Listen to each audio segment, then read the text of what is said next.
Hello, everyone. My name is Casper Stockham, and welcome to the Western Conservative Summit. And you are in a workshop, actually the only workshop that's going on at this time. So you're in the right spot, right? We're going to be talking about a couple different topics. Myself and Derek Wilburn are going to be speaking today. I'll speak for about 30 minutes. Derek's going to speak for about 30 minutes, and then we're going to have a Q&A. So I'd ask you to hold your questions until the end of both segments. Write your questions down, and then we'll definitely get to all of your questions. In fact, Derek will volunteer to stay here until all your questions are answered. I promise that, right? So, again, my name is Casper Stockham. I'm the founder of Seeds of Dignity Coalition. So my biggest claim to fame last year is I ran for Congress in CD1.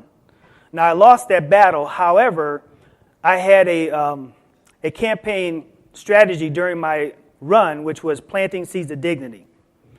Again, I lost that race, but I wanted to continue that message in the community, so I formed Seeds of Dignity Coalition, and that's what you're going to hear about today. So how many of you have heard of Patrick Henry, right? Patrick Henry had a famous statement. I believe it was him that said, "Give me liberty or give me death." That's pretty strong, right? It's like liberty or death. So you don't have to show hands on this one, but how many of you are fighting for liberty right now and would die for it? Okay, all right. Some brave souls. So again, like I said, I ran for Congress, and my first campaign literature didn't say planting seeds of dignity. It said freedom and liberty. And I ran in a predominantly progressive district. And when I did that, and I handed them my campaign literature, they're like, ooh, what is that? So I changed it to planting seeds of dignity. And all of a sudden, they started leaning in. They started asking me more questions. So even though I ran as a Republican, they wanted to know more about my strategy. Now, here's a quick plug for two books I think everyone should get and read completely. The first one is Conservative Heart by Arthur C. Brooks. This was my campaign playbook. I used this book continuously, and I recommend any Republican candidate, conservative candidate, use this book as their playbook. The other book is by our Congressman Ken Buck, called Drain the Swamp. Pretty good book as well. Another shameless plug for constitutional states. I think it's time for term limits. I think most of us would agree that what's happening in D.C. is not all that kosher, and we're not excited about it. I would prefer that they stay there for some amount of time and then leave. When I was running for Congress, I voluntarily signed up for term limits because I believe what I say. So I would have only stayed for 3 terms as a congressperson, 6 years, and I would have been out. So during my campaign, I discovered 5 problems with the saving the republic. That's why we're here. The first one is conservatives are on the defense and never on the offense. The next one is conservatives have a hard time marketing good ideas. We have tons of good ideas. We have no clue how to market them. No clue.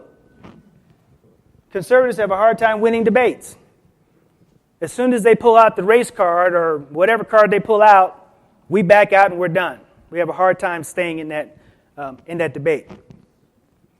Conservatives have a hard time speaking in third world terms. I'm going to explain this in detail in a moment, but we need to start learning how to speak in third world terms. When we do that, we will win just about every time. Conservatives have a hard time selling freedom, liberty, and the Constitution. So I carry the Constitution around with me in my pocket. I don't even have to think if I have it. I know I have it because I carry it around with me everywhere I go. And I sell the Constitution. Not for money, but I sell it. Everybody I'm talking to in the inner city, I talk to them about this powerful little book. And every one of us should be doing this on a continual basis. Every one of us. So, now that I've depressed you, let me give you the answers or the solutions to how we save the republic. First thing is get really good at recognizing and understanding the real enemy. I would bet you that most of us from time to time think the enemy was, last year, we thought it was Barack Obama. Or we thought it was the Democrats. Or we think it's, rising deficit or whatever. Most of us have no idea who the real enemy is. So consequently, we're fighting against something that's not even an issue, really. In the grand scheme of things, it's not even the issue. But what we need to get focused on is focus on good and God. Not on R&D, not on conservative versus liberal or progressive or whatever, none of that. Focus on good and God.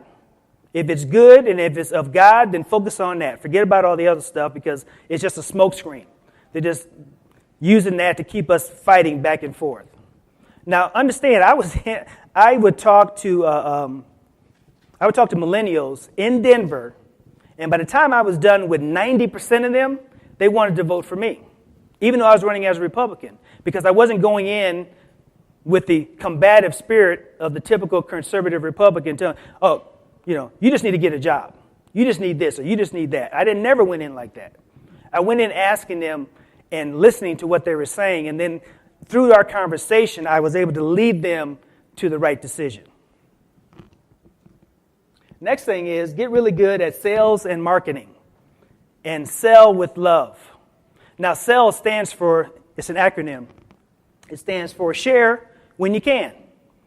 Now, we're not all robots. We're not going to all just do this mechanical sale every single time we meet someone. But when you can, when you have an opportunity, share the Constitution. When you have an opportunity, speak into their lives. When you have an opportunity, say something positive to someone in the community. So share when you can. Emancipate when you can. Bring them to freedom when you can. I love emancipating people, but it's not easy. It's not easy because a lot of folks don't even know they're enslaved. In fact, I believe Harriet Tubman said she could have freed a lot more slaves if they knew that they were slaves, right? So emancipate when you can. Talk to them about the Constitution. Empower them. When people are empowered, they can do a lot of tremendous things. So emancipate them when you can. Shine light when you can. I love doing this on Facebook. If you guys are not following me on Facebook, you're missing a lot of comedy because there's a lot of hilarious stuff going on Facebook. So I engage progressive liberals on Facebook every day, sometimes 2 or 3, 4 times a minute. And it's funny to watch, but what I'm trying to do is share with God and love with them and trying to get them to where I can shine the light on that darkness that they're in, trying to shine a light on it. And do it all with love. Do it all with love. Whatever you do, doesn't matter. Whatever you do it with love. Okay, so learn how to speak in third world terms. Speak about people, not things, and tell true stories. So Republicans are great at talking first world. What do I mean by that? First world is the budget, ISIS, the roads, 401ks, IRAs. That's first world stuff. Those are problems I bet you most of us in this room have or want to have, right? But third world terms is like, okay, how do I get food on the table? How do I keep my kids safe going from point A to point B? How do I stay in this house? How do I pay rent next month? Those are third world problems. And Democrats can speak to third world problems like nobody else ever. It doesn't matter if they're a multi-billionaire. They can speak third world. And they resonate with the people in the community because they're telling them how wonderful they can be if they just get rid of the Republicans, right? And Republicans say, well, if we just lower our taxes, then you'll be okay. But if I don't pay taxes, I don't care about taxes. I don't pay taxes. I don't care. That's third world. Are you hearing what I'm saying? We have to learn how to speak in third world terms. Now, we don't have to decrease our values. It's not about values at all. In fact, we keep our values. Just start to relate to them more as to where they are. Go to where they are, mindset-wise. Go to where they are. And start saying your life matters instead of all lives matter. So, we are good at the combative, right? So they say, Black lives matter, and you say, all lives matter, damn it. Okay, and now you're doing this. So when they say, Black lives matter, I say, yeah, your life matters. And they're like, well, yeah. Yeah, it does matter. Thank you. Right? The debate is over. So why would we not do that every single time? On Facebook, on Twitter, in person. When you see Black Lives Matter banners and posters and everything, you walk up to them and they say, Black Lives Matter. You say, yeah, your life matters. They're like, thank you. And then they go home. Right? Pretty cool. Show how much you care before you show how much you know. Right? Get out of your comfort zone and go into the community. Arm yourself with SEL and the Constitution, especially the Second Amendment. Just saying. Start conversations and stay in the conversation. So for the past 60 years, Democrats have exploited the black and brown community. And everybody in here would say, absolutely, those damn Democrats, man, they're messing up everybody. Right? Okay, but guess what? Republicans have ignored the black and brown community for 60 plus years. And because of that, we are in the mess that we're in. We have to go in. Derek has been preaching this for 6, 7 years. I've been trying to do it for 5 or 6 years. We have to go into the community. We can't stay isolated at the downtown convention center at the Western Conservative Summit and expect for life to change. It's not going to change unless we get out of here and go into the community. And we're going. I'm going. Donald's going. Derek's going. Jim's going. Sherry's going. We're all going into the community. We just need your help. We just need for you to get behind what we're doing, go in and make a change, make a difference in the community. That's all we need, right? And some money, right? Not necessarily in that order. Money first, then you can fund. Okay, so 5 points. Does anybody in here know where 5 points is? Okay, like 10 people, right? So 5 points used to be a predominantly black neighborhood just east of Denver. I mean, like walking distance, 5 minutes walking distance from Denver. They have a nice billboard. Denver's only historical cultural district. Means absolutely nothing because the history of that area has been changed. It was almost changed as I was running, and I was trying to save it, and they looked at me like I was crazy, and less than 6 months to a year later, it's over. You go into 5 points. Now, everybody in here will feel very comfortable in 5 points because there's no black people there. They're gone. Been pushed out to Aurora or wherever they've been pushed out to. Used to be thriving black communities, grocery stores, gun shops, department stores, drug stores, you name it, all gone. I used to work in the community back in the 90s, and they told us right before light rail came in, they said, business recovery. They said, great, they're going to send us some money, give us some money, help us build our businesses back up. That never happened, by the way. I tried to save Selma's Records. They thought I was crazy. It's closed. It's probably going to be torn down. And now we have gentrification going on, massive gentrification going on in 5 points. So, what do we do about it? Well, we form Seeds of Dignity. We find and help promote productive organizations that are planting seeds of education and economic opportunities through the nation using SPARK. And I love acronyms, so SPARK stands for System, Plan, Access, Resources, and Knowledge. Any community that has a SPARK has something going on. And any community that doesn't have it, doesn't have it. So we have partnered up, Seeds of Dignity Coalition has partnered up with some awesome organizations. Some of them, you may recognize the name, Colorado Family Action, Colorado Catholic Charities, Archdiocese of Denver, Project Purpose, Master's Apprentice. I mean, we've partnered up with some great organizations to go in and do exactly what we're talking about. With Save Christian in the Middle East, we're actually teaching them civics and teaching them English and teaching them how to become citizens. These are the good refugees. These are the refugees that actually want to come here and assimilate.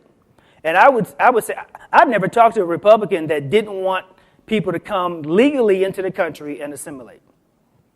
What we don't want is illegals coming across the border, just running on in and wreaking havoc. That's what we don't want. These are the good guys. So we're training them and teaching them how to become citizens, how to assimilate, how to live out the American dream, right? We also partnered up with Master's Apprentice, and we're teaching civics to some of these folks in the inner city.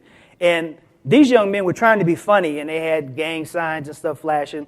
It actually helped me a lot when I do the presentation because you can see that they're a rowdy bunch of kids. But I started teaching them about the Constitution. Some of them had never held the book in their hand, didn't even know what it was. By the time I was done, they wanted 2 or 3 copies. That's what I'm talking about. That's how we make a difference. We partnered up with an organization called Spark U, and we've gone in and taught life skills and service skills to young entrepreneurs in the Denver area. Now, this is a great organization because they actually take someone's idea, concept, a business concept, and take it from just a thought all the way to the end product.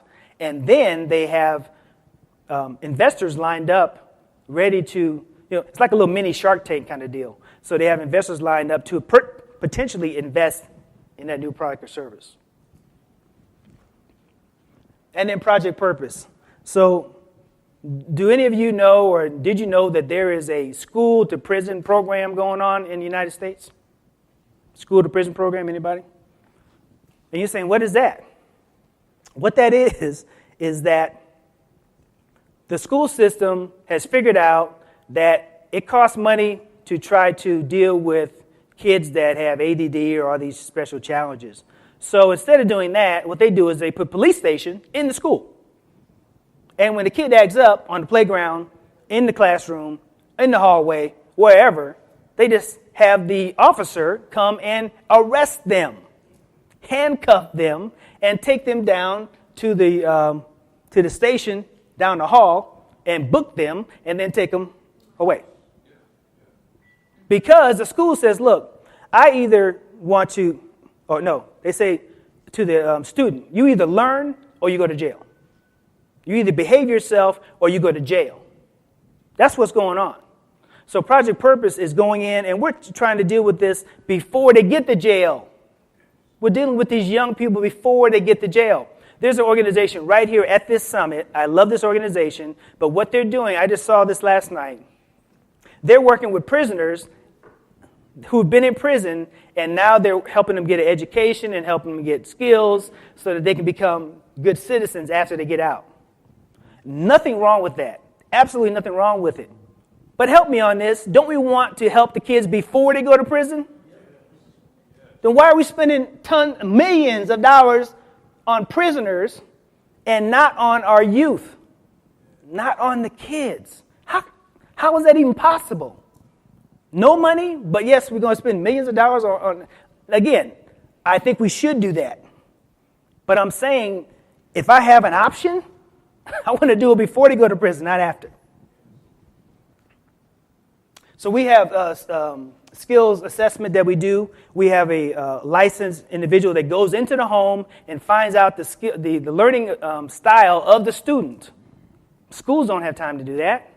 We go in, assess that student's situation. Maybe it's an at-risk situation. Maybe it's a single-parent home, whatever. We find it out. Then we move them into our life, service, and business skills courses. We have over 300 hours of courses that we teach in life, service, and business. We teach them how to tie a tie. We teach them how to pull their pants up. We teach them how to have a purpose in life. And then by the time they're done, they are on fire to do a lot more than what they're doing right now, which is standing on the street doing nothing other than getting in trouble. And then we have a mentor skill course because what we found is that we could teach this young individual all these skills and talents, but if they go home to a single-parent home or a situation that's at risk, then they're going to fall right back into the same trap. So we said, you know what, we're going to teach the parents at the same time we're teaching the kids. How many have you ever heard of anything as crazy as that? We're teaching the parents at the same time, teaching them how to mentor this new student that we just graduated. So here's some quick testimonials. There's 3 of them. I don't know if I have time to tell you all 3, but one young man, he was going to commit suicide about 2 years ago. And he came to one of our courses with Donald, and this is 2 years ago. And now he was 15, now he's 18. Not dead. Enjoying life. Working. Right? He wants to continue to live and do better. That's the power of the program that we have. Also have another young man who was 16 at the time, now he's 18. He learned how to be responsible for his actions, for what he does. Now in the community, sometimes, it doesn't happen all the time, in the community, a young man that gets with a young lady, they have a baby. So he has a young daughter. She's about 1.5 years, 2 years old now. But he didn't leave that situation. He's working, he's taking responsibility for his child, and he loves his little daughter. That is the kind of thing that we're teaching. And this last testimonial, this young lady went through a workshop my wife and I did on relationships. And I just normally talk about stuff, and I was telling the young women that men will typically rise or fall to the level that you carry yourself. So if you are down here and wanting to do whatever, guys will say, okay, let's do whatever.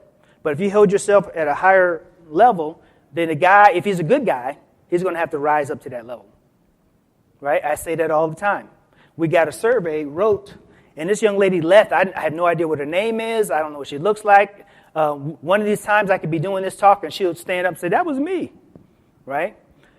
She wrote in the survey, she was in an extramarital affair. She was going to go home in the affair and now start to really think about how she views herself and views her life. That's powerful, folks. Are you hearing what I'm saying? This is powerful stuff. This is what we should be spending money on. Okay, so Project Purpose is a lot more than education. We have economic and empowerment programs.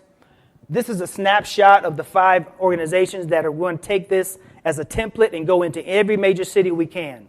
The first one is Project Peace. They go in and do the assessment that I was talking about. Then we got Project Purpose, teaching life skills and service skills. Then we got Choice Personnel, is a personnel agency who is having problems filling jobs because, not problems getting jobs, problem filling jobs because the people that he hires to go in to work, they're only there for one day and they're fired, right? But when we start bringing our talent into that situation, that's going to all change. He's working on a contract now at the airport who's having the same problem, personnel. They can't hire enough people. There's plenty of jobs out there. People just don't have the skill set to actually hold the job. And then we have Master's Apprentice. They go in and do they hold classes. That's the class with the kids doing all the gang signs and stuff, right? But they're going into a trade. They have, once these kids are almost to graduation, they have 4 and 5 job offers. Not interviews, offers. They can pick as to what they want to do when they leave this program. Starting out $20, $30 an hour, 20-something. Former gangbanger, now 20-something an hour. And then we have Spark U, which I talked about earlier, which is a business incubation system. So this template right here, we can take into any major city in the nation right now. There's only one problem. Does anybody know what that one problem is? Money. Need some money. Okay, so we also have a corporate. We also have corporate training we do as well. So we go into a corporation, maybe 50 to 100 employees, maybe 200 employees. We teach them life, service, and business skills. But we also have a program where we teach their youth, their kids of the employees, these programs. So we kind of like do the reverse. So how can you help? Join us in the field as a trainer or volunteer. You can share our information with everyone you know. So go on Facebook, go on Twitter. We're on there right now. We have an event coming up next Saturday, 12-hour event. It's called a Purpose-thon. Purpose-thon. Purpose, T-H-O-N, 2017. If you go to Google right now and search for Purpose-thon 2017, you will get access to our event. It's a free event. It's online. You can be at home in your shorts listening to this event. We've got Elbert Guillory. We've got a lot of well-known speakers and radio show hosts and things like that are going to be hosting that 12-hour period. We've got programming going on. We've got, not programming of you, just programming in general. We've got interviews. It's going to be a great time. Great time. Sponsor a family in your community. You can actually help us sponsor a family. I know thinking about the entire inner city is kind of a large concept. But how about just one family? Sponsor one family. It takes about $1,900 to sponsor one family. Take them all the way through this process. One family. Donate to the cause. You can go to our websites, Seeds of Dignity Coalition or projectpurposeco.org and donate. And pray for our success. This needs to happen. I believe that this is what we need to do to save the republic. All the other stuff going on, the budget and ISIS and all that stuff is going to come and go. But if we don't reach in to the people in our community that need our help the most and do something of value, we're going to lose our republic. Some would say, it's already too late as it is. Now, I know, we won the White House. We got both houses of Congress. We should all be doing the happy dance every day. We should wake up every day and say, oh, man, my man is in there. That's not what we're doing. We're shaking our head. We're saying, okay, now what? Okay, now what? Right? So, I'm going to need your help with this. Everybody needs to participate. You already know the words. We save the republic by honoring and fighting for the following pledge. So I need your help. I'll start it off. And to the republic for which it stands, one nation, under God, indivisible, with liberty and justice for all. Thank you.